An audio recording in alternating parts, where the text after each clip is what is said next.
Hello viewers, আসসালামু আলাইকুম। নিশ্চয়ই সবাই ভালো আছেন। সামনে আসছে আমাদের কোরবানি ঈদ। যদিও আমরা লকডাউনে আছি, কিন্তু ঈদ নিয়ে আমাদের তো একটা প্রিপারেশন নিতেই হবে।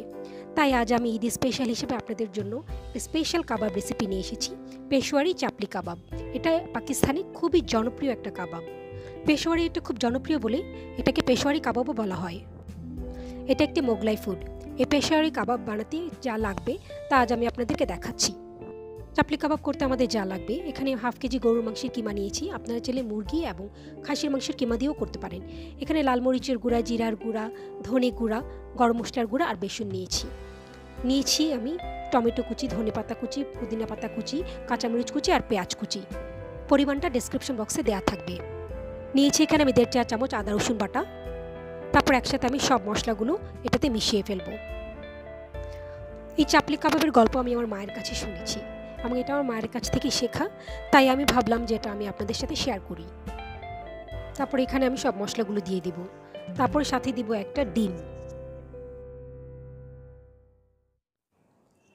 তারপর এখানে নিয়েছি আমি একটা সেদ্ধ করা ডিম। এটা আমি গ্রেটার দিয়ে গ্রেট করে নিয়েছি। আপনারা চাইলে ভাজা ডিমও দিতে পারেন, কোনো সমস্যা নেই।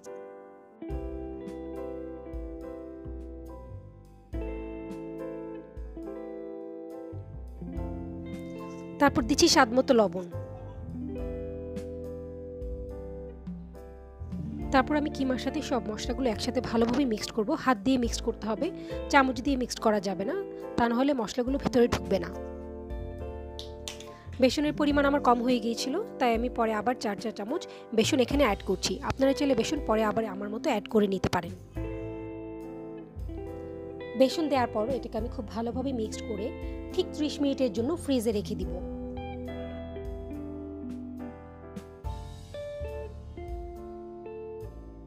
মাখানো শেষ হয়ে গিয়েছে, এখন আমি 30 মিনিটের জন্য ফ্রিজে রাখবো। 30 মিনিট পর আমি এটা ফ্রিজ থেকে বের করেছি। এখন কাবাবগুলোকে আমি ভাজবো। আমি এখানে পরিমাণ মতো তেল নিয়েছি। মোটামুটি ডুবো তেলেই ভাজতে হয় কাবাবগুলোকে।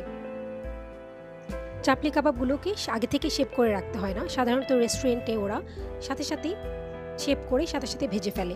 আমি ঠিক ওদের স্টাইলে আজকে ভাজবো। আপনারা চাইলে শেপ করে রেখে দিতে পারেন আগে থেকেই।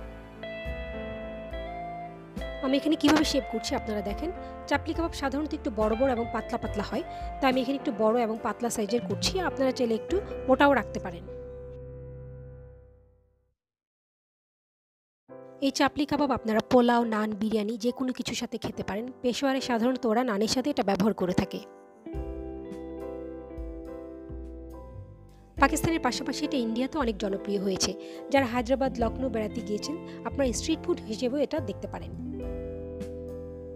আপনারা চাইলে এটা বার্গারের ভিতরে বার্গারের পুর হিসেবে ব্যবহার করতে পারেন।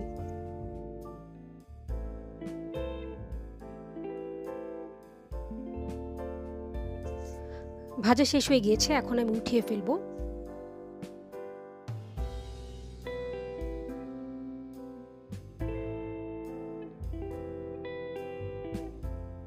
তৈরি হয়ে গেল পেশওয়ারি স্টাইল ঈদ স্পেশাল চাপলি কাবাব। আমার এই রেসিপিটা যদি আপনাদের ভালো লেগে থাকে, আপনারা অবশ্যই এটা বাসায় ট্রাই করবেন এবং লাইক, কমেন্ট এবং শেয়ার করতে ভুলবেন না। আর অবশ্যই আমার চ্যানেলটিকে সাবস্ক্রাইব করবেন আর বেল আইকনকে অন করে দিবেন। তাহলে আমার পরবর্তী রেসিপিগুলো পেতে আপনাদের অনেক সহজ হবে। ভালো থাকবেন সবাই। আল্লাহ হাফেজ।